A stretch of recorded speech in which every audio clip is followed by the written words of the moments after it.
Good evening, everybody. Hope my screen is visible and Yes, sir. my voice is audible. Yes, sir. Okay. So just what is seen on the screen is your attendance. Yeah. Pardon? Somebody was asking something. Yes. Okay. The attendance is being marked. So roll number 1, Vaishnavi Birazdar, not a single lecture attended till date. Roll number 2, roll number 3, roll number 4, and roll number 5 attended all the lectures. Roll number 6 attended only 5 lectures. Actually, I'm only numbering the lectures. Some lectures, totally 9 lectures are there, out of which 6 lectures are of 2 hours and 3 lectures are of 1 hour. So in total, there are actually 15 hours lecture, but in numbers we are counting it as 9 because 9 times we have taken. So from that point of view, I'm saying 9. uh, Roll number 6 only 5 lectures attended. Roll number 7 only 5 lectures attended. Roll number 8 all the lectures attended till date. Roll number 9 8 lectures attended out of 9. Roll number 10 8 lectures. Roll number 11 5 lectures. Roll number 12 4 lectures. Roll number 13 5 lectures. 14 15 not attended single lecture till date. 16 9 lectures. 17 only 1 lecture. 18 not a single lecture. 19 6 lectures, 29 lectures, that means all lectures, 21 not a single lecture, 22 7 lectures, 23 3 lectures, 24 9 lectures, 25 4 lectures, 26 not a single lecture, 27 7 lectures, 28 4 lectures, 29 all lectures, 30 5 lectures, 31 only 1 lecture, 32 uh, we have 5 6 7 8 8 lectures. So here it is 7 and here it is 7 and here it is 8. Okay. Uh, 8 lectures. Then 34 we have 2 lectures. 35 we have 8 lectures. 36 we have 5 lectures. 37 we have 9 lectures. 38 we have 8 lectures. 39 we have 8 lectures. 39 40 we have 9 lectures. 41 we have only 4 lectures. 42 not a single lecture. 43 5 lectures. 44 1 lecture. 45 4 lectures. 46 5 lectures. 47 4 lectures. 48 5 lectures. 49 3 lectures. 58 lectures. 51 7 lectures. 52 not a single lecture. 53 1 lecture. 54 not a single lecture. 55 only 1 lecture. 56 3 lectures. 57 not a single lecture. 58 1 lecture. 59 1 lecture. 60 not a single lecture. 61 2 lectures. 62 5 lectures. 63 9 lectures. uh, 64 5 lectures. 65 no lectures attended. 66 2 lectures attended, and 67 uh, not a single lecture attended. So this was the record of the number of lectures attended by you people till date. So ensure henceforth you are attending regularly. So uh, at the end it will be difficult for us to manage your attendance. Okay. So once the attendance has been marked and sent to the department, uh, further in no corrections are possible. So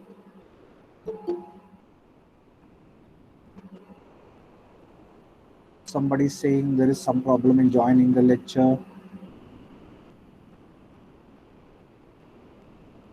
It cannot connect. My dear, if the connection problem is there, almost 27 students have joined. One of my friend is having problem.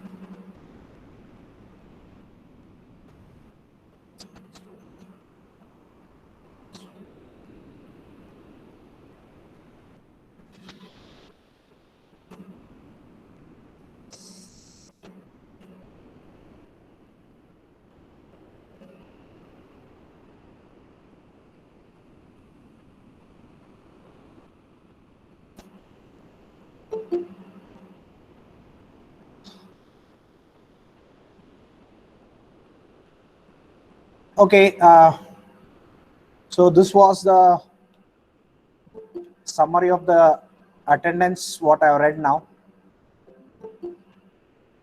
So henceforth, I hope everybody will ensure that you are attending the lectures, all the lectures which is being conducted. Hello sir. Please. Sir आपण जर same email ने केलं तरच तिथं record होते का दुसरा email वापरलं होईल का एका ठिकाणी? नाही, तुम्ही जर जॉईन झाला असेल तर तुम्ही नंबर तर मार्क करताय ना, अटेंडन्स तर मार्क करताय. पहिल्यांदा तुम्ही नावं देत होता ज्या वेळेला तुमच्याकडे नंबर नव्हता, त्यावेळेला मी नावं घेतलेली आहेत आणि जसं नंबर मिळाले तसे नंबर पण घेतोय आपण. त्या बेसिसवरती अटेंडन्स मार्क करायचे. काय दिवशी मी तुम्हाला नावं लिहायला सांगितलेत, काय दिवशी नंबर लिहायला सांगितलेत, डिपेंड्स. त्या पद्धतीने ती मार्क होते. आपण अटेंडन्स पर्सनली घेतोय ना, so I think there should not be any problem. Okay, is it correct? Is it clear? Yes sir. Yes sir. Okay. So we were discussing about chapter number 1 till last lecture. Now we'll proceed on to lecture number 2. Sorry, chapter number 2. So once again I will show you just a summary of your attendance, just to go through.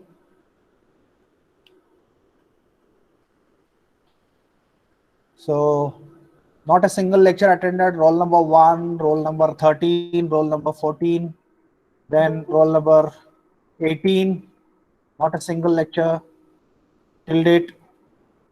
Roll number 21, not a single lecture. Roll number 26, not a single lecture. Then roll number 42, not a single lecture. Roll number 52, not a single lecture. Roll number 54, not a single lecture. Roll number 57, not a single lecture. Roll number 60, not a single lecture. Roll number 65, not a single lecture. And roll number 67, not a single lecture. So those many students are there who are not even attended a single lecture, and many students who have attended only 1 or 2 lectures. Ensure that those students at least, in order to make up your requirement of 80% attendance, it is very essential for you people to attend the lectures regularly henceforth without missing a single lecture. इथून पुढे regularly attend करायचं आहे. आणि आता जरी मी इथं 9 lecture म्हणून दाखवलं असलं तरी सुद्धा ही टोटल 15 लेक्चर आहेत, कारण आपण 9 वेळा लेक्चर घेतले आणि त्यातले 6 लेक्चर होते 2 तासाचे होते आणि 3 लेक्चर होते ते 1 तासाचे होते. असे एकूण 15 लेक्चर आपण आतापर्यंत घेतलेले आहेत आणि 15 लेक्चरचे अटेंडन्स मी तुम्हाला दाखवलेले आहे. तर बरेच जण त्यातले 1 आणि 2 अटेंड केलेले आहे. So particularly those students has to take care, because they will be in trouble at the end of the semester when the attendance is being counted. So this is a warning. Take it as a warning, and ensure that you are attending the lectures henceforth very regularly. Okay, moving on to our syllabus. So we have completed chapter number 2. Once again, can somebody confirm by unmuting whether I am audible clearly and my screen is visible? Sir. Yes. Okay, thank you for your confirmation. And we are moving to chapter number 2. So chapter number 1, which was having a weightage of 5 hours according to the syllabus, we have taken almost 15 hours to cover it, because the being an introductory chapter, we have gone for a detailed description regarding the constructional details and so on. Okay, not only covering the syllabus up to exam point of view, but henceforth we will be moving a bit faster. And our next chapter is fuel system in SI engines, and this is the syllabus for your chapter number 2, which is having a weightage of 6 hours. So 6-hour weightage, and the name of the chapter is fuel systems in SI engine, and the syllabus for the chapter is engine fuel requirements, mixture requirements, simple carburetor, additional systems in a modern carburetor, compensating devices,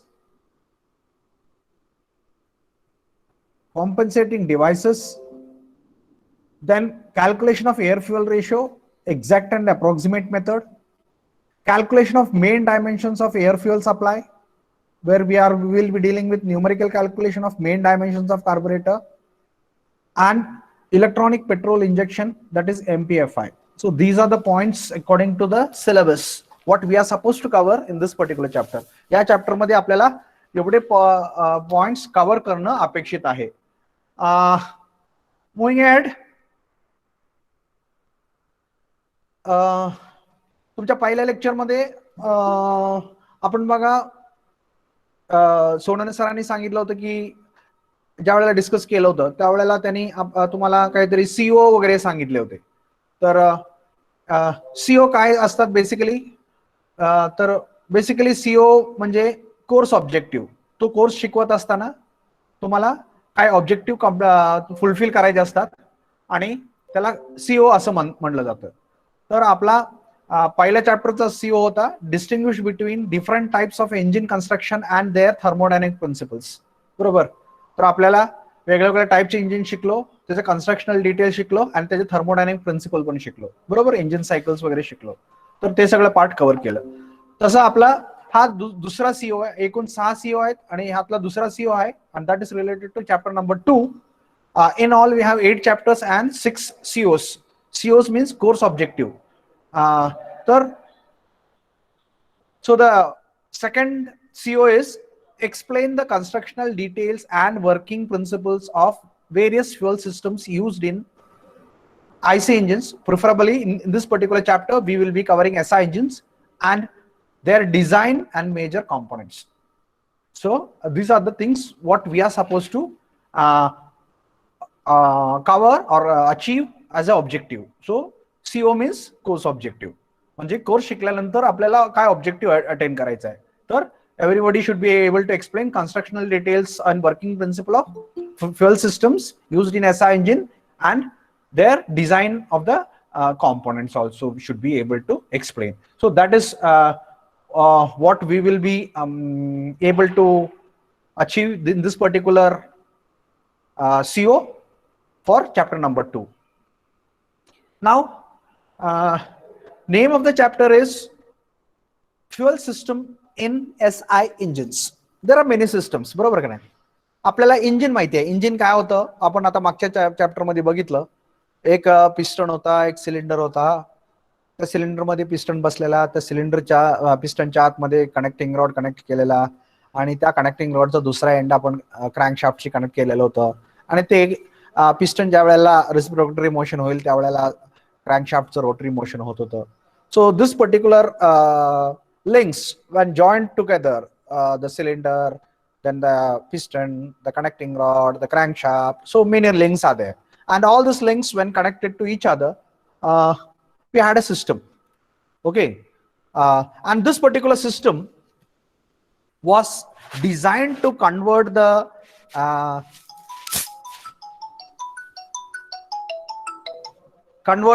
fuel energy, that is chemical energy, into thermal energy and then thermal energy into mechanical work. Okay, So these things we have covered. Now, in order to make this particular system work, which system? Engine system. So as we said, engine system consists of cylinder, piston, connecting rod, crankshaft. हे basic engine system आहे. हे basic engine system आहे. याला work करण्यासाठी आपल्याला पुढे काय करावं लागतं? ऍडिशनल सिस्टम्स त्या इंजिनला ऍड करावे लागतात. ऍडिशनल सिस्टम्स ऍड करावे लागतात. तर कुठल्या कुठल्या सिस्टम्स असतात? तर फ्युअल सिस्टम असतं, इग्निशन सिस्टम असतं, कूलिंग सिस्टम असतं. So many systems are there. Starting system, braking system, वगैरे वगैरे वगैरे वगैरे. Number of systems are there. Okay. So we have the many systems, and out of one very important system is fuel system. तर fuel म्हणजे काय? Fuel म्हणजे इंधन. So that which is used to give the energy to the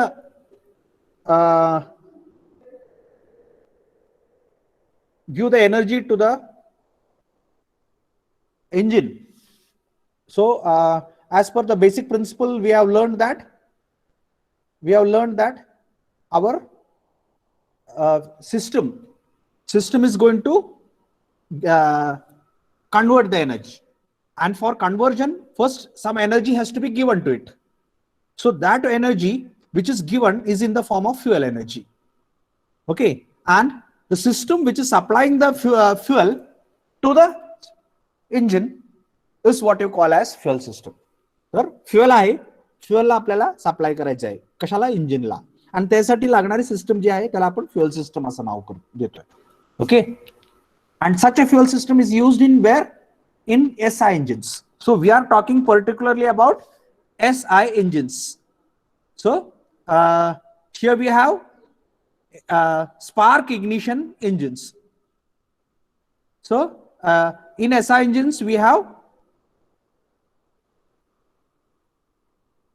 a spark plug connected, and when the mixture is compressed to air fuel mixture is compressed to a certain level, we ignite it. बरोबर? आणि आपण त्याला पेटवतो. So आपण त्याला पेटवतो. मग such a system is what you call as a spark ignition engine, and the fuel system given for used for such an engine is what you call as fuel system for SI engines. बरोबर? तर यातले सगळे term समजले. आणि चॅप्टरच्या नावामधले fuel म्हणजे काय, system म्हणजे काय, फ्युएल सिस्टम म्हणजे काय, SI इंजिन म्हणजे काय. SI इंजिन म्हणजे काय? Spark ignition engine. बरोबर? आपण सुरुवातीलाच आपण डिस्कस केलं दोन प्रकारचे इंजिन आहेत, SI इंजिन आणि CI इंजिन. SI इंजिन म्हणजे स्पार्क इग्निशन इंजिन, ज्या इंजिन मध्ये आपण स्पार्क द्यावा लागतो कंबशन होण्यासाठी.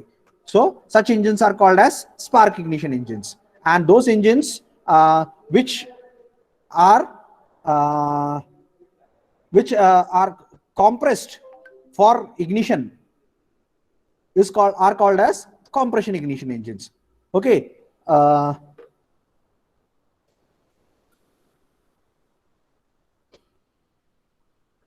So we are going to learn about such a system, and this was our syllabus. This was our syllabus, and this was our CO.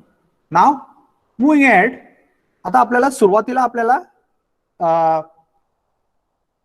Fuel system बद्दल शिकायचं असेल तर फ्युएल अगोदर काय माहिती समजलं पाहिजे. तर आपल्याला जनरली आपल्याला फ्युएल माहिती आहे नक्की काय आहे ते. फ्युएल काय असतं? फ्युएल म्हणजे इंधन, ज्याला आपण मराठीत म्हणतो इंधन. तर हे इंधन आहे. So in the fuel, the energy is in some chemical form, and that energy is being converted. आणि आता फ्युएलच्या दृष्टीने या सगळ्या प्रॉपर्टीज महत्वाच्या आहेत. So here we are talking of desirable properties. Desirable म्हणजे जे काय हवं होतं त्या properties. Desirable properties of a good IC engine fuel. In general आपण आयसी इंजिन बद्दल पहिल्यांदा बोलतोय. आयसी इंजिन मध्ये एक फ्युएल जर आपण वापरत असू तर ते फ्युएल कसं असावं? It should have higher energy density. Energy density जास्त पाहिजे. म्हणजे energy, what is energy density?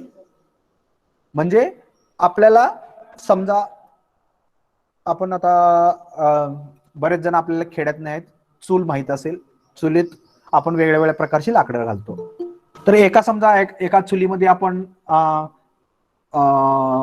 चिपाड, आपण ज्याला चिपाड म्हणतो. So if that is very light, isn't it? Light. And if such a thing is used in chula, it will be त्यातून आपल्याला जास्त उष्णता मिळत नाही. त्याच्याऐवजी आपण एक ओंडका टाकला, बाबळीचा ओंडका टाकला, so we are getting huge amount of heat. So we say that wooden log was having higher energy density than the first some agri waste what we have burned. बरोबर?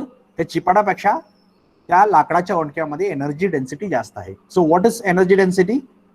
Means the amount of heat generated per unit volume is what you call as in general energy density per unit volume.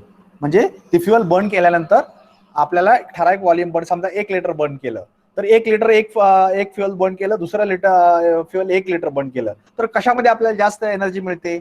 समजा पहिल्यामध्ये असेल तर the energy density of the first will be more than second. So that is what you call as energy density. Then ignition combustion qualities. So we will be discussing in later regarding this ignition combustion qualities. Okay.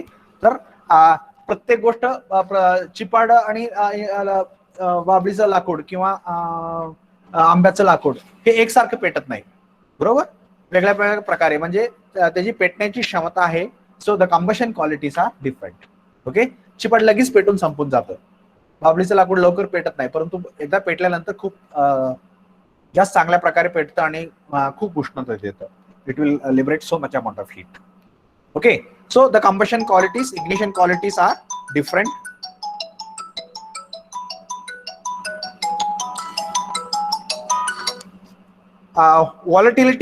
Volatility of the fuel and viscosity of the fuel. Volatility, the ability of a fuel to convert itself into vapor is called as volatility.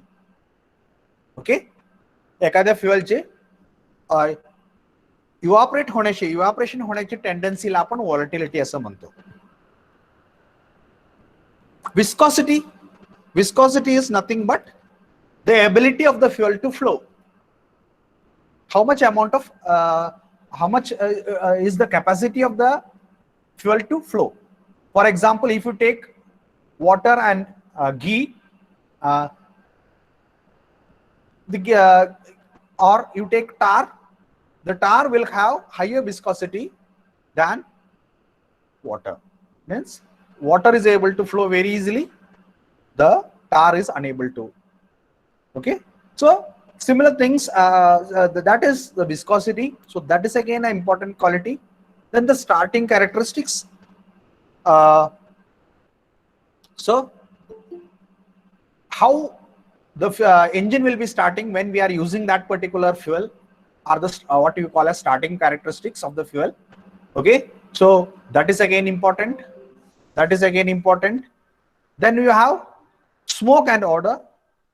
एखाद्या fuel जाळल्यानंतर खूप धूर होत असेल, then that is different. And odor means smell. एखाद्या fuel जळल्यानंतर खूप वेगळ्या प्रकारचा smell येत असेल, so that is about the odor. Corrosion and wear qualities. When the fuel is interacting with the different parts of the engine, if the parts are being corroded, so that ability is what you call as corrosion ability. Okay. Corrosion tendency. And wear, so similarly it can wear out the parts, so that is again another tendency of the fuel. Handling ease and storing. किती चांगल्या प्रकारे आपण त्याला store करू शकतो आणि किती चांगल्या प्रकारे आपण त्याला हँडल करू शकतो. म्हणजे एका कंटेनर मधून दुसऱ्या कंटेनर मध्ये ओतणं म्हणा किंवा आपण त्याला स्टोअर करून ठेवणं म्हणा, किती सोप्या पद्धतीने आपण त्याला करू शकतो. That is another quality. Thermal stability. What is thermal stability? Stability of the fuel with time. म्हणजे उदाहरणार्थ आता आपल्याला माहिती आहे, थर्मल स्टॅबिलिटीचं उदाहरण द्यायचं झालं तर समजा दूध आहे, दूध आपल्याला 4 दिवस तसंच ठेवलं तर काय होणार? खराब होणार, नासणार. तसंच if you take oil suppose you keep vegetable oil for some days, automatically you can see that its properties are being changed. Okay, something will be settled down, something will settle down, and so on. Okay, so there will be some conversion of the properties, बरोबर. So that is what you call by thermal stability. With respect to time we are talking, म्हणजे जसं thermal stability means with respect to time and heat. Okay, so when the temperature changes, how much it is able to maintain its properties. So that is what you call by thermal stability. Ease and economic availability. So आपल्याला ती fuel किती easily available होऊ शकतो, that is again another property. Low deposition forming tendency is very important. जळल्यानंतर deposits तयार होता कामा नये, जळल्यानंतर पूर्ण जळून जायला पाहिजे.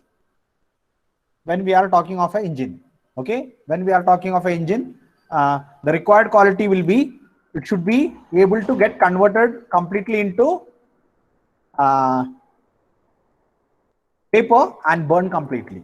There should not be any tendency to deposit. म्हणजे आपल्याला माहिती आहे, आपण दिव्यामध्ये तेल जाळतो, देवाच्या दिव्यामध्ये किंवा रॉकेलच्या दिव्यामध्ये, तर तिथं काजळी पकडते. So that is a deposit, that is a deposit. तर तशी काजळी पकडता कामा नये. There should not be any deposit forming tendency, बरोबर. तर पूर्ण जेवढं काय आपण बर्न करतोय ते सगळं बर्न होऊन सगळं totally it should be able to burn. So that is about. Then good fire safety and low toxicity. So the fuel should be having fire safety, means it should not easily catch the fire. Okay, so if the fuel is there, then the fuel should not get easily fire. It should not easily get fire. So that means from the fire point of view, it should be more safer. Automatically आपण समजा petrol ठेवलं आणि आपल्याला माहिती आहे petrol ठेवणं जास्त safe नसतं, कारण ते लगेच आग लागू शकतं. पण कंपॅरेटिव्हली डिझेल जास्त लवकर आग लागत नाहीये. मग कंपॅरेटिव्हली स्टोरिंगच्या दृष्टीनं डिझेल जास्त सेफ आहे. So from that point of view, this is the point.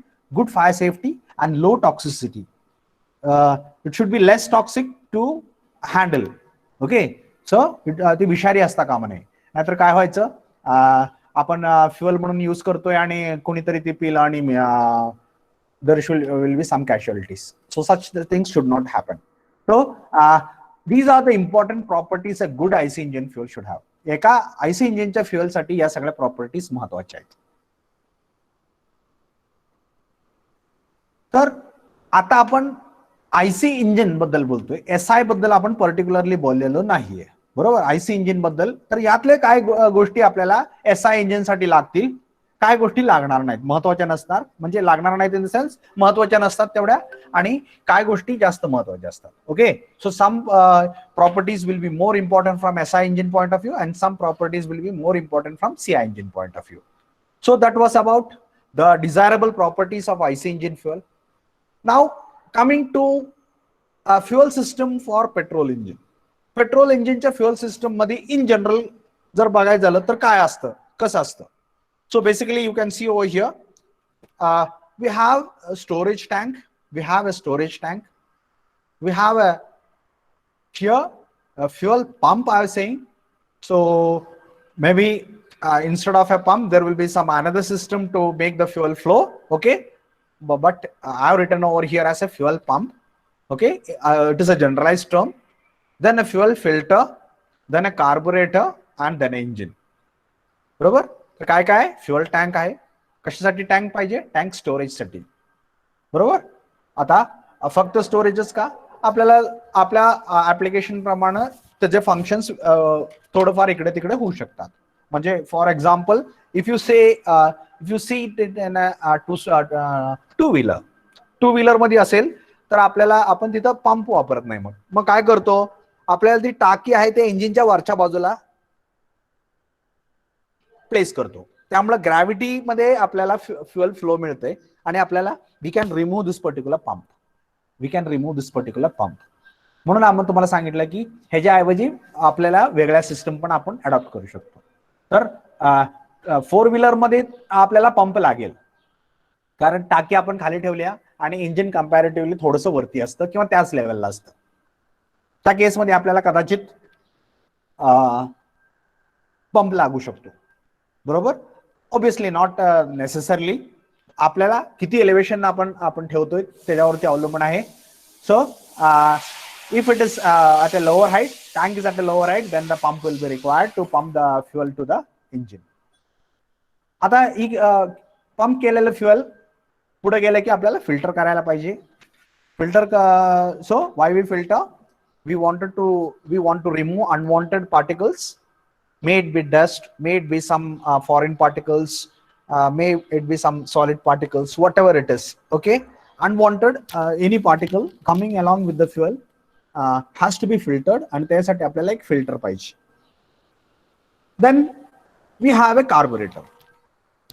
Carburettor इथं का? कारण आपण एसआय इंजिन बद्दल बोलतोय, पेट्रोल इंजिन बद्दल बोलतोय. बरोबर. तर एसआय इंजिन किंवा पेट्रोल इंजिन ज्या वेळेला आपण बोलतो त्यावेळेला we preferably say that we are producing a air fuel mixture and supply to the engine. We are supplying it to the engine. तर आपल्याला फ्युअल सप्लाय कशाला करायचं आहे? इंजिनला करायचं आहे. आणि एसआय इंजिन मध्ये किंवा पेट्रोल इंजिन मध्ये आपण ती जर सप्लाय करत असू तर त्यावेळेला आपण काय करतो? त्यावेळेला आपण त्याला मिक्सर मध्ये पहिल्यांदा तयार करतो बाहेर. तर हा मेन फरक आहे सीआय आणि एसआय इंजिन मध्ये. फरक काय? एसआय इंजिन मध्ये मिक्सर बाहेर तयार करतो आणि सीआय इंजिन मध्ये मिक्सर आतमध्ये तयार होतं. तर हा one of the difference what we have explained in the first chapter. Okay. तर आपल्याला ती मिक्सर तयार करण्यासाठी आपण एक डिव्हाइस वापरलं, त्याचं नाव आहे कार्बोरेटर. बरोबर. आणि ते मिक्सर तयार झालेलं मिक्सर आहे ते आपण इंजिन सिलेंडरला देतो. तर अशा प्रकारे तुमची फ्युअल सिस्टम असतं. काय काय असतं? टँक असतं, एक पंप असतो, डिपेंड्स पंपाचं रिक्वायरमेंट. फ्युअल फिल्टर सगळ्याकडेच पाहिजे, कार्बोरेटर असतो आणि that will supply mixture to engine cylinder. So this is about layout of a generalized view of a layout of fuel system in SI engine. तीच एक वेगळ्या प्रकारे इथं ही केलंय, डेमॉन्स्ट्रेट केलंय. तर इथं डेमॉन्स्ट्रेट करायचं इथं कारण असं आहे बघा. इथं आपण काय केलं? एअर घेतली, एअर फिल्टर केली. बरोबर. आणि इथं फ्युअल आहे, फ्युअल टँक आहे. इथं फ्युअल फिल्टर आणि फ्युअल पंप आहे. म्हणजे एअर पण फिल्टर करून घेतली, फ्युअल पण फिल्टर करून घेतलं. का? आपल्याला अनवॉन्टेड पार्टिकल्स नको आहेत. एअर मध्ये येणारे पण अनवॉन्टेड पार्टिकल्स नको आहेत आणि फ्युअल मध्ये येणारे पण अनवॉन्टेड पार्टिकल्स नको आहेत. तर आपल्याला स्वच्छ हवा आणि स्वच्छ फ्युअल पाहिजे. Then a mixture will be prepared over here and that mixture will be supplied to the engine. आता स्पेशली ही फिगर दाखवायचा हेतू असा आहे की ह्या फिगर मधून तुमच्या एक लक्षात येईल की आपण एका बाजूने काय करतोय? एअर सप्लाय करतोय आणि दुसऱ्या बाजूने फ्युअल सप्लाय करतोय.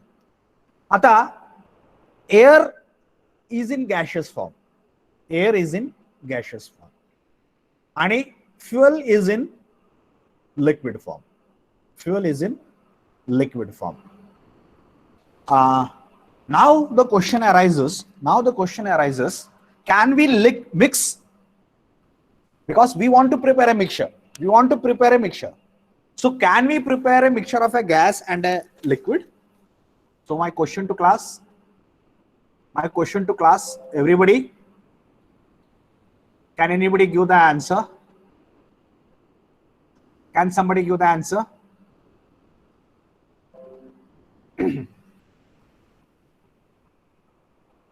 क्वेश्चन समजला सगळ्यांना? आपल्याला एका बाजूने आपण काय करतोय, एअर सप्लाय करतोय, दुसऱ्या बाजूने फ्युअल सप्लाय करतोय. एअर आहे गॅशियस फॉर्म मध्ये, फ्युअल आहे लिक्विड फॉर्म मध्ये. तर आपल्याला मिक्सचर तर तयार करायचं आहे, परंतु प्रश्न असा उद्भवतो की Shrikant Soma, okay, no roll number till date. हा, तर प्रश्न असा उद्भवतो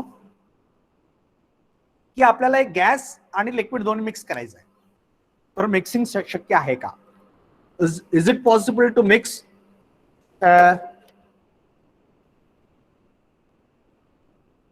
gas with a liquid? Gas आणि लिक्विड आपल्याला मिक्स करणं शक्य आहे का? That is the question. Is it possible?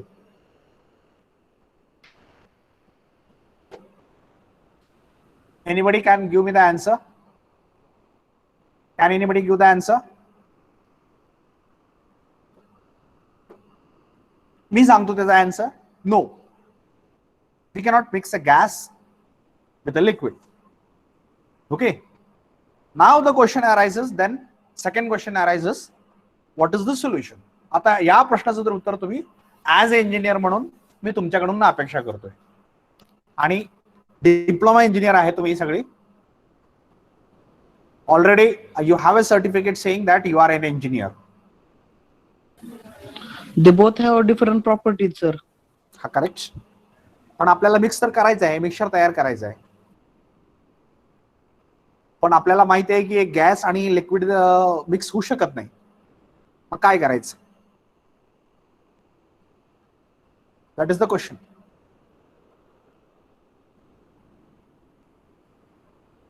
I want the answer from your end. Somebody can give.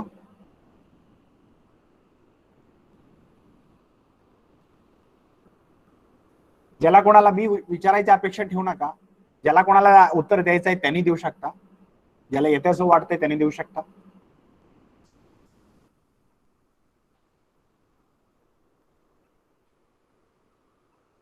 मला माहिती आहे विचारल्यानंतर बरेच जण उत्तर देणार आहेत, पण नाव घेऊन बोलवून विचारण्याच्या ऐवजी somebody if you can give.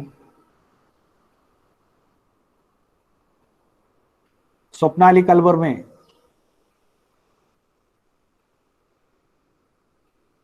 पूजा,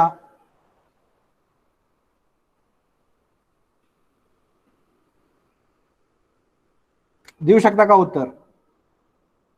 काय करायचं? नाही. बर, ज्योती तुम्ही देऊ शकता? ज्योती पाटील.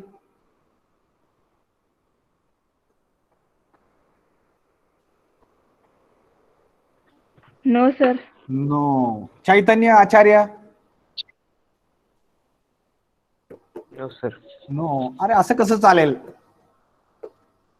आपल्या तर इंजिनियर आहे आता, पण आपल्याकडे सोल्युशन पाहिजेत, प्रश्नाचे उत्तर पाहिजेत आपल्याकडे. सिंपल क्वेश्चन मी विचारलाय तुम्हाला, बेसिक क्वेश्चन आहे. मी काय जास्त टेक्निकल काहीच विचारलेलं नाही तुम्हाला. आपल्याकडे एक गॅस आहे आणि एक लिक्विड आहे, मिक्सचर तयार करायचं आहे दोघांचं. काय करावं लागेल? I will give a hint since there are 2-3 nos. एक तर गॅसला लिक्विड करायचं किंवा लिक्विडला गॅसमध्ये कन्वर्ट करायचं. That is the solution for the present problem. आता थर्ड क्वेश्चन, मग आपण या केसमध्ये नक्की काय करतो? मिक्सचर तयार करताना आपण एसआय इंजिन मध्ये नक्की काय करतो? दोन पॉसिबिलिटीज सांगितले. एक तर आपल्याला काय करायचं आहे, एक गॅस आणि एक लिक्विड दोन्ही मिक्स करायचे, बरोबर? सोल्युशन्स काय काय आहेत? ऑप्शन्स आपल्याकडे कुठले कुठले आहेत? एक तर गॅसला लिक्विड मध्ये कन्वर्ट करायचं किंवा लिक्विडला गॅसमध्ये कन्वर्ट करायचं, गॅशियस फॉर्म मध्ये आणायचं. आपण या केसमध्ये नक्की काय करतो? somebody? Liquid to gas. Liquid to gaseous form. Okay, very correct. तर आपण काय करतो इथं, फर्स्ट सोल्युशन नॉट पॉसिबल. आपल्याला एअरला लिक्विड मध्ये कन्वर्ट करणं फार अवघड आहे, कारण त्याला तेवढ्या प्रमाणात कॉम्प्रेस करावं लागतं आणि टेम्परेचर खूप कमी ठेवावं लागतात, त्यावेळेला ते शक्य होतं, अन्यथा शक्य होत नाही. So it is costly and very difficult. मग सेकंड सोल्युशन काय, we will be converting the liquid into gaseous form. So for that, what we call it as evaporation.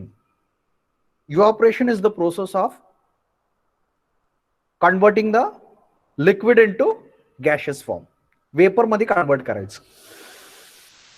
पेट्रोलचं vapour मध्ये कन्वर्ट करायचं. म्हणजे आपण आता जी मिक्सचर तयार करणार आहे ते दोन गॅसचं मिक्सचर नाहीये. रिमेंबर, दोन गॅसचं मिक्सचर नाहीये. One gas and another is a vapour of liquid.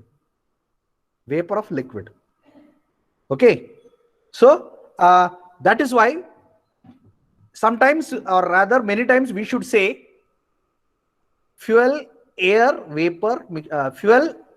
fuel vapor mixture. We should call like that. Generally air fuel mixture आपण जसं म्हणत असलो तरी सुद्धा आपण ऍक्च्युअली कसं कॉल करायला पाहिजे त्याला, एअर फ्युएल वेपर मिक्सचर असं म्हणायला पाहिजे. एअर आणि फ्युएलची वेपरचं मिक्सचर, बरोबर, एअर फ्युएल वेपर मिक्सचर असं म्हणायला पाहिजे. परंतु इन जनरल आपण त्याला एअर फ्युएल मिक्सचर असं म्हणतो. परंतु टेक्निकली ती थोडंसं चूक आहे, कारण फ्युएल आपला आहे लिक्विड फॉर्म मध्ये, आणि ज्या वेळेला ते मिक्सचर मध्ये कन्वर्ट होतं त्यावेळेला ती लिक्विड फॉर्म मध्ये राहत नाहीये, तर ती फ्युएल वेपर मध्ये असतं. म्हणून आपण त्याला एअर फ्युएल वेपर मिक्सचर असं म्हणायला पाहिजे. तर that is the problem now. So आता आपल्याला मग अजून एक प्रॉब्लेम तयार झाला. कोणता प्रॉब्लेम, तर आपल्याला एअर देता येते, फ्युएल पण देता येते, परंतु आता ते फ्युएलला वेपराइज कसं करायचं, what is the provision made for that. मग काय करायला पाहिजे आपल्याला, आता फ्युएलला वेपर मध्ये कसं कन्वर्ट करायचं, काय त्याच्यासाठी व्यवस्था करायला लागेल आपल्याला.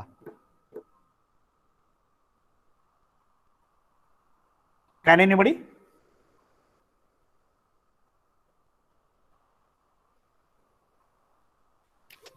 Give the answer? एअरमध्ये पार्टिकल्स थोडे करायचे मिक्स. काय करायचं, एअरमध्ये फ्युएलचे थोडे पार्टिकल्स. एअर मध्ये पार्टन पार्टिकल्स. बर, फ्युएलचे पार्टिकल्स एअरमध्ये मिक्स करायचे.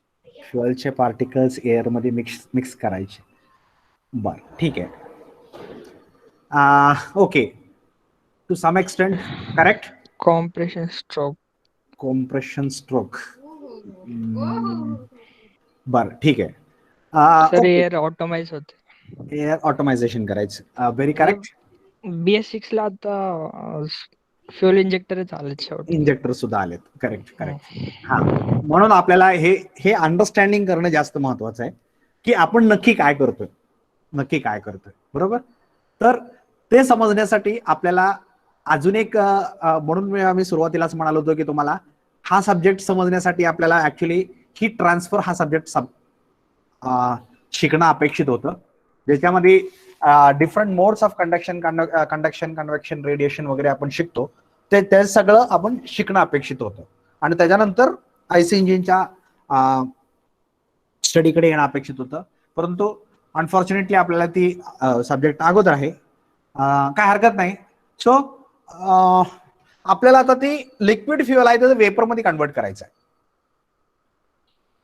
तर कसं करायचं, तर बेसिकली आपल्याला माहिती आहे, समजा आता आपण कुठली पण एक वस्तू घेतली सॉलिड, तर ती सॉलिड, समजा आता मी खडू घेतला किंवा एक दगड घेतला, तर दगड आपण हवेमध्ये जर ठेवला तर आता नाव the air is in contact with the rock. And what is the contact surface area? Surface area of the rock. आता त्या दगडाचे दोन तुकडे मी केले, आता काय झाली surface contact area? Can anybody tell whether it has increased or decreased? त्या दगडाचे मी 2 तुकडे केले. Whether the contact surface area is increased or decreased? Increased. आता मी 4 तुकडे केले. What happen to contact surface area? Increased or decreased? Decrease, sir. Decrease. Contact surface area, एअरचं आणि रॉकचं contact surface area increase sir. Increase, further increase. म्हणजे जसं आपण त्याला बारीक बारीक बारीक बारीक तुकडं करत जाऊ तेवढ्या प्रमाणात त्याची कॉन्टॅक्ट सरफेस हा एरिया हा वाढत वाढत वाढत वाढत वाढत जातोय. आता हे आपण कशासाठी डिस्कस केलं? तर ज्या वेळेला समजा आपण एका भांड्यात जर एखादं फ्युएल घेतलं किंवा एखादं लिक्विड घेतलं तर त्या लिक्विडचं आणि एअरचं कॉन्टॅक्ट सरफेस एरिया किती आहे? आता जो सरफेस वरचा सरफेस जो आहे एक्सपोज टू एअर आहे तेवढा, बरोबर. परंतु आपण ह्याला जर छोटे छोटे पार्ट्स मध्ये कन्वर्ट केले आणि if you are able to suspend it in air, then what happens to contact surface area? Contact surface area increases. Contact surface area increases. आता हे कॉन्टॅक्ट सरफेस एरियाचं महत्व काय येतं? आपल्याला माहितीये how the water is getting evaporated. आपल्या अंगावरती घाम येतो, शरीरावरती घाम येतो, स्किनवरती घाम येतो. How it is able to evaporate? Because the air is in contact with the sweat. घामाच्या कॉन्टॅक्ट मध्ये एअर आहे and air is having some amount of heat in it. That heat will be transferred to the liquid, that is sweat, and it is getting converted into vapor and it is escaping in the air. आता evaporation होण्यासाठी काय लागतं? Heat लागते, correct. आणि ती heat कोणी दिली? एअरनं दिली. मग आता आपण इथं फ्युएलला पण काय करतोय? ऍटोमाइज करतोय, छोट्या छोट्या छोट्या छोट्या पार्टिकल्स मध्ये स्प्रे करतोय. म्हणजे उदाहरणार्थ आपला स्प्रिंकलर आहे किंवा ग्रीन हाऊस मध्ये जर गेलं तर तिथं आपण जनरली कसं करतो? तिथं वॉटर स्प्रिंकल करतो आणि स्प्रिंकल केल्यानंतर आतमध्ये तुम्हाला एकदम गारवा जाणवेल. आता तिथं गारवा का जाणवतोय? कारण now the air and water which is sprinkled in the small droplets, there is a huge surface contact area between the air and water, and heat from the air is now absorbed by the water and the water is getting evaporated. मग आता आतमधले जे air आहे, green हाऊसच्या आतमधली जी air आहे, काय झालं? त्याची हीट कुणी घेतली? वॉटरने घेतली आणि ती वॉटर इव्हॅपोरेट झालं. म्हणजे एअरची हीटच्या क्वांटिटी काय झाली? कमी झाली. म्हणजे आतली जी ग्रीन हाऊसच्या एरिया, आतमधला जो एरिया आहे, व्हॉल्यूम आहे, तो थंड झाला. तर आतला ऍटमॉस्फिअर थंड करण्यासाठी आपण काय करतो? पाणी स्प्रे करतो. कशासाठी काय करतो? Actually basically what we are doing, we are making the air and water come into contact with each other with a higher surface area and making the water particles to take the heat from the air and getting it converted into vapor, thereby producing cooling effect. Thereby producing cooling effect. And therefore we say evaporation produces cooling effect. Evaporation produces cooling effect. म्हणजे evaporation झाल्यानंतर तिथं cooling effect तयार होतोय. का तयार होतोय? कारण for evaporation heat is absorbed from the gas by the liquid and then it converts into vapor. म्हणजे जी फ्युएल आपण स्प्रे केलेली आहे ती कशा फॉर्म मध्ये आहे? ड्रॉपलेट फॉर्म मध्ये आहे. ती वेपर मध्ये नाहीये, ते ड्रॉपलेट फॉर्म मध्ये आहे. ड्रॉपलेट म्हणजे थेंब, थेंबाच्या स्वरूपात आहे. आणि आता ते थेंब काय करतोय? ते थेंबाच्या चौभोवतानी एअर आहे. त्या एअर मधून हीट घेतली आणि some amount of fuel gets converted into fuel vapor. आणि ह्यासाठी काय हवी होती? हीट हवी होती. ती कुठं होती? एअर मध्ये होती. म्हणजे एअर मधून हीट घेतली आणि त्याचं इव्हॅपोरेशन झालं. करेक्ट. ओके, तर एवढ्या बेसिसवरती now let us move ahead. तर आपण आता काय काय डिस्कस केलं. बेसिकली आपल्याला एका बाजूने एअर येते, एका बाजूने फ्युएल येते. त्या फ्युएल आपण स्प्रे करतोय, सरफेस कॉन्टॅक्ट एरिया वाढवतोय दोन्हीच्या मधला. fuel particles will take the heat and convert itself into vapor. म्हणजे फ्युएल हीट ऍब्सॉर्ब करतील हवेमधून आणि स्वतःला वेपर मध्ये कन्वर्ट करतील. Okay, so keeping this in mind, now let us move ahead. Fuel supply systems in SI engine. आतापर्यंत जी काय आपण डिस्कस केलं त्याच्याबद्दल कोणाला काही डाऊट आहे? Hope there are no doubts.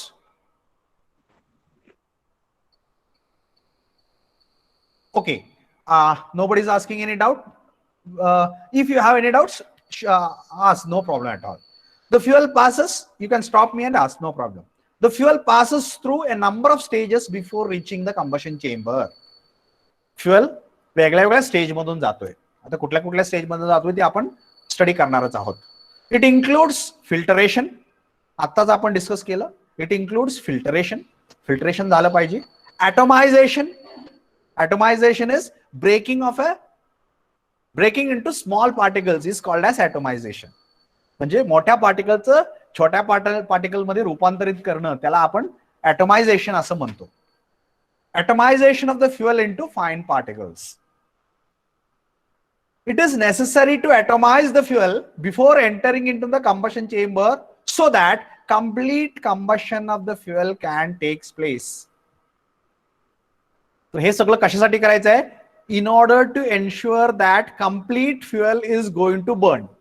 सगळं फ्युएल आपल्याला बर्न करायचं आहे.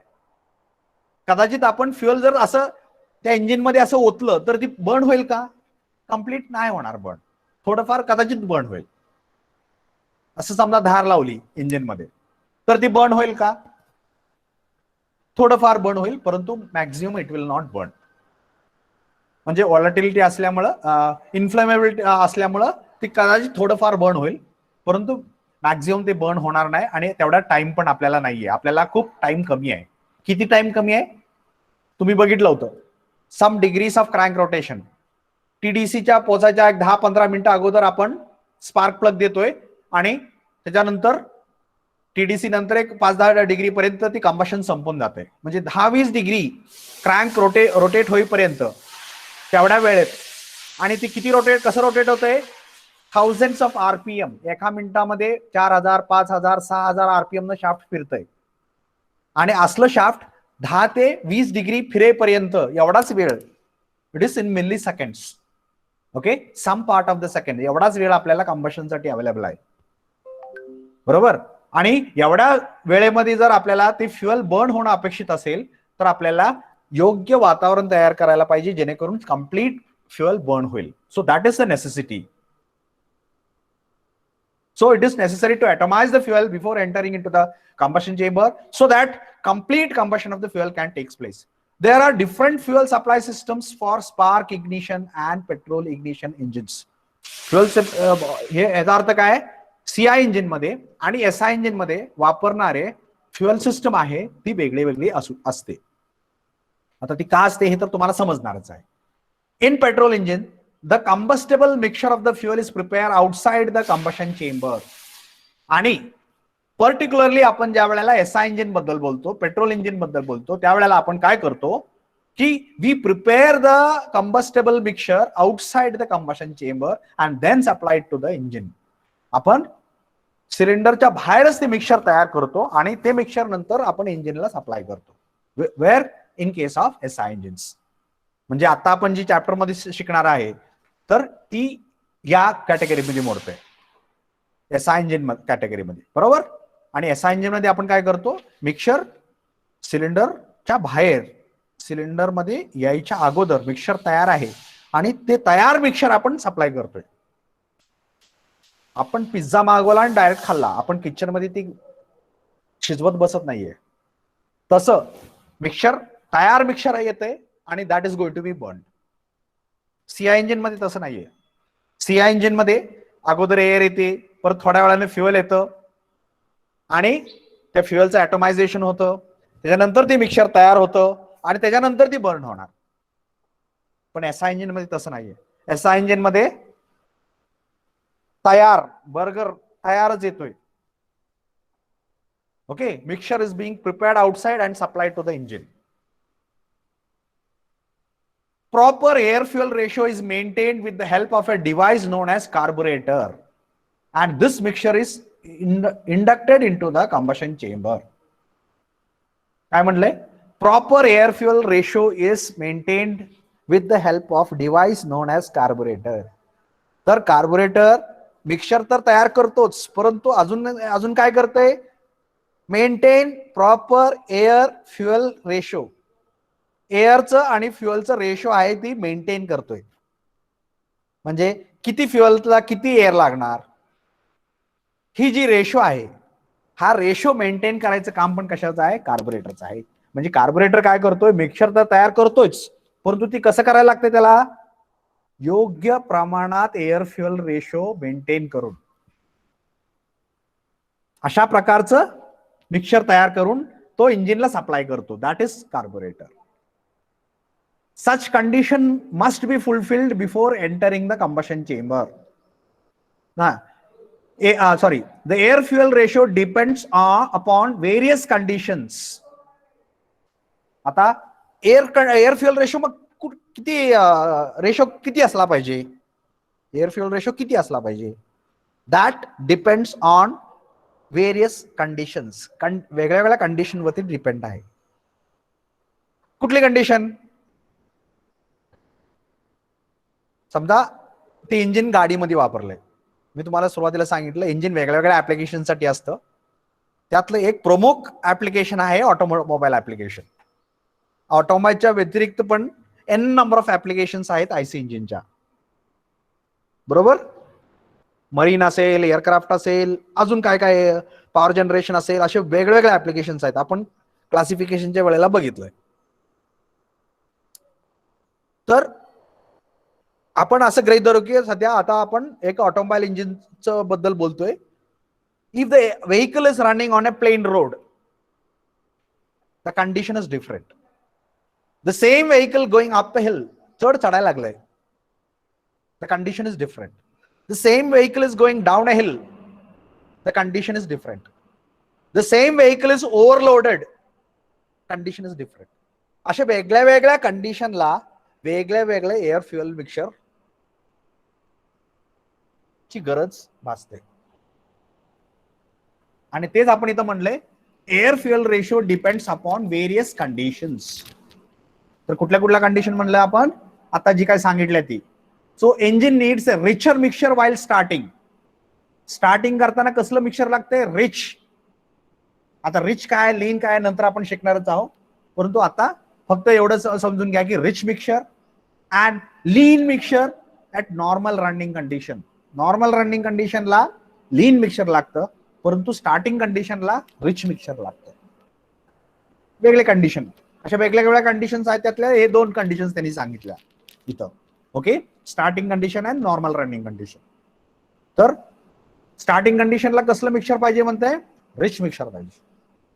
नॉर्मल रनिंग कंडिशनला कसलं मिक्सर पाहिजे? लीन मिक्सर पाहिजे. बरोबर? तर हे कशासाठी त्यांनी सांगितलं? To demonstrate this particular statement. What? The air fuel ratio depends upon different conditions. वेगळ्या वेगळ्या कंडिशनला वेगळ्या वेगळ्या एअर फ्युएल रेशो ची गरज भासते. Such conditions must be fulfilled before entering the combustion chamber. तर या कंडिशनची पूर्तता ते मिक्सर आतमध्ये सप्लाय करायच्या अगोदरच आपल्याला करावं लागते. म्हणजे असं नाही की इंजिन मध्ये गेल्यानंतर ते या कंडिशनची पूर्तता आपण करणार आहे. नो. म्हणजे थोडक्यात काय, आता गाडी चढावर आहे तर अगोदरच कार्बोरेटरला माहित पाहिजे की आता गाडी चढावर आहे आणि त्या हिशोबानं तसं मिक्सर द्यावं लागणार आहे.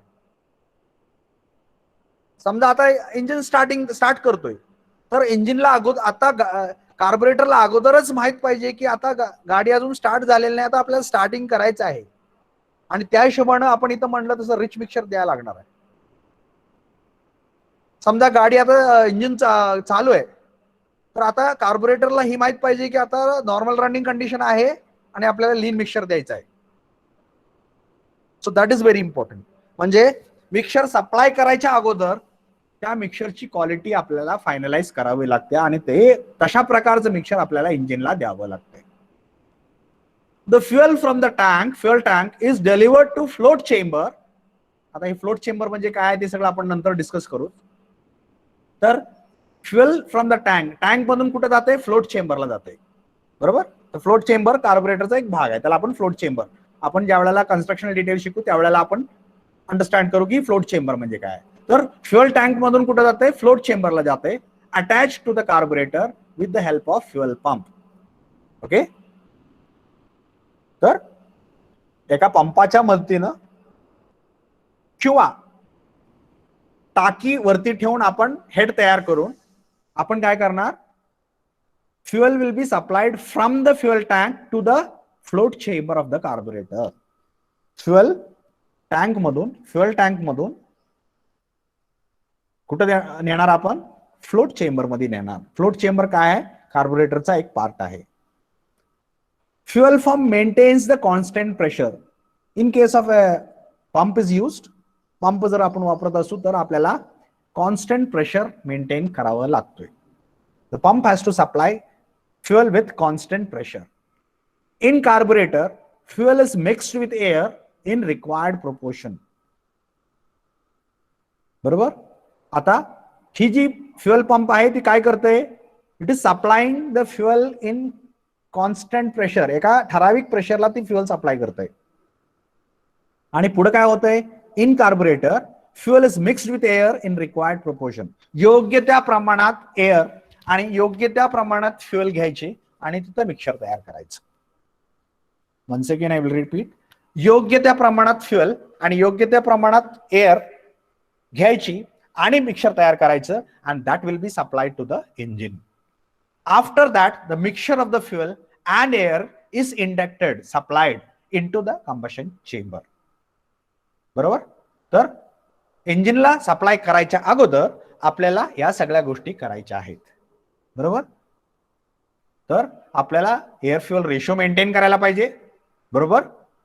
तो एअर फ्युएल वरती वेगळ्या वेगळ्या कंडिशन वरती डिपेंड असतो आणि जो काय मिक्सर आपण तयार करायचा आहे त्याच्या अगोदरच आपण ती एअर फ्युएल रेशो त्या प्रमाणात तयार करायचा आणि त्याच्यासाठी आपल्याला फ्युएल जे आहे ते टाकीमधून आपण फ्लोट चेंबर मध्ये पहिल्यांदा सप्लाय करतो आणि फ्लोट चेंबर मधून कार्बोरेटर फ्युएल घेतो आणि एअर पण घेतो योग्य प्रमाणात. मिक्सर मिक्स करतो, मिक्सर तयार करतो, एअर फ्युएल वेपर मिक्सर तयार करतो आणि योग्य quantity of air fuel mixer will be supplied to the engine cylinder. बरोबर. So this is the fuel system of a SI engine. Anybody has any doubt related to fuel system? Whatever has been discussed till now. आतापर्यंत discuss केलेल्या fuel system बद्दल कोणाला काय doubt आहे? No, sir. Okay. No sir. Okay. So if you have any doubt, you can ask, or else I think it is 4:30.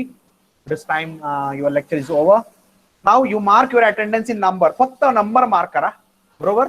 आणि आता मी तुमच्या attendance आहे ते आता मी स्क्रीनवरती जे केलंय डिस्प्ले केलेलं आहे ते तुम्ही बघू शकता. तर तुमच्या नंबरची अटेंडन्स तुम्ही बघू शकता की how much attendance you are having. I will scroll the attendance on the screen now. Number फक्त अटेंडन्स मध्ये लिहायचा आहे तुम्हाला. नंबर फक्त लिहायचा आहे.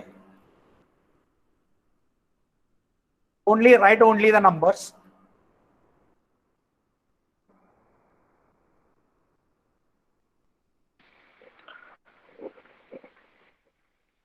Anybody having any doubt, you can ask. Or else you can mark your attendance in numbers, only numbers, your roll number, and then you can leave.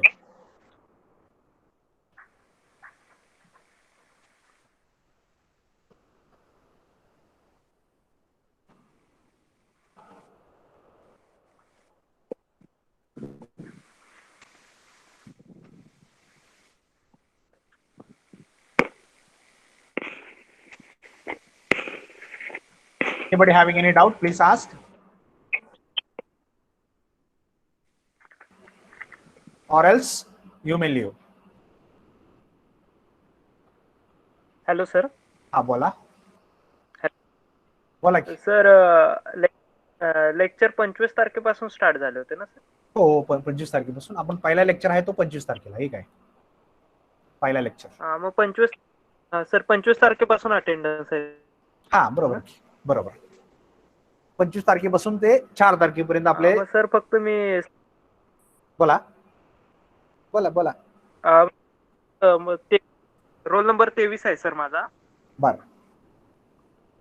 Role number 23. तर तिथं फक्त एकच दिवस अब्सेंट होतो 27 तारखेला सर.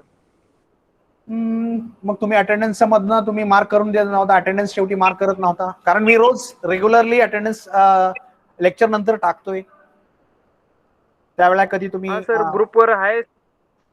त्यात आहे का सर? आहे सर. मी तुम्हाला आहे ग्रुपवर 25 तारखेचे 28, 29, 30, 1, 2, 3, 4 पर्यंतच्या अटेंडन्स तुम्ही टाकलं त्यामध्ये नाव आहे सर. माझं नाव रोल नंबर आहे सर. आहेत सर. ठीक आहे. I will check it. Roll number 23. I will check. No problem. नाही तर मी व्हॉट्सअप तर तुम्हाला करू शकतो ते मेसेज. नाही मी I will check it. No problem. I will check it and I will confirm it. No problem. Thank you sir. हा okay. Roll number 23. I will take care. I will inform you. Okay sir बोला. पहिल्या चॅप्टरचे notes देणार होता sir तुम्ही PDF. Yes. ते आपल्याला आता एक शीट बघा तयार केलेली आहे जिथे आपण मटेरियल टाकणार आहे. बरोबर. CC ने शेअर केलेली आहे बघा. तिथं तुम्हाला त्याची लिंक मिळून जाईल. There you can see. Okay. I will give it. No problem. Thank you sir. हा. Hello sir. हा बोला. सर ज्यांनी सर 4 तारखेनंतर लेक्चर जॉईन केले त्यांच्या आधीच्या प्रेझेंटेचं काय सर? म्हणजे ऍडमिशनच त्या 3 तारखेला झाले. ठीक आहे. ज्यांचं ऍडमिशनच झाले त्याच्या सकाळ उठून पासून तुमची अटेंडन्स करणार की no problem. In that case no problem. ज्यांचं ऍडमिशनच लेट आहे नो प्रॉब्लेम. परंतु ज्यांचं ऍडमिशन अगोदरच झालंय आणि त्याच्यानंतर त्यांनी अटेंड केलं नसेल तर मग त्यांची अटेंडन्स. कारण आम्हाला तुमचे ऍडमिशन डेट येतात आणि त्या पद्धतीने त्या तारखेपासून आम्ही तुमचे अटेंडन्स देतो. No problem. No issue at all. Sir roll number तुम्ही करेक्ट केला नाही. 65 रोल नंबर करेक्ट आहे माझा. 67 आहे तुमच्या ह्याच्यामध्ये. ही लिस्ट तुम्ही मला CC न दिलेली आहे. जरा तुम्ही CC कडे कन्फर्म करता आजबे सरांकडे. हो सर. ते 2 दिवसापूर्वी सरांनी पाठवलेली ग्रुपवरती त्याच्यामध्ये 65 आहे. तुम्ही शिंदे निखिल बाबासाहेब का? हा सर. बरं ठीक आहे. मी एकदा कन्फर्म करतो. पण तरी सुद्धा एकदा सरांना अजून एकदा कन्फर्म करा. कारण रिसेंटली मला जी काही मेलवरती आलेली आहे ती लिस्ट अशीच आहे ज्याच्यामध्ये 67 ला तुमचा नंबर आहे आणि 65 ला मिसाळ आहे. जे आता रिसेंटच आली सर त्याच्यामध्ये 65 आहे. बरं ठीक आहे. बघूया आपण कन्फर्म करू. Roll number 65. चालतं. थँक्यू. Thank you sir.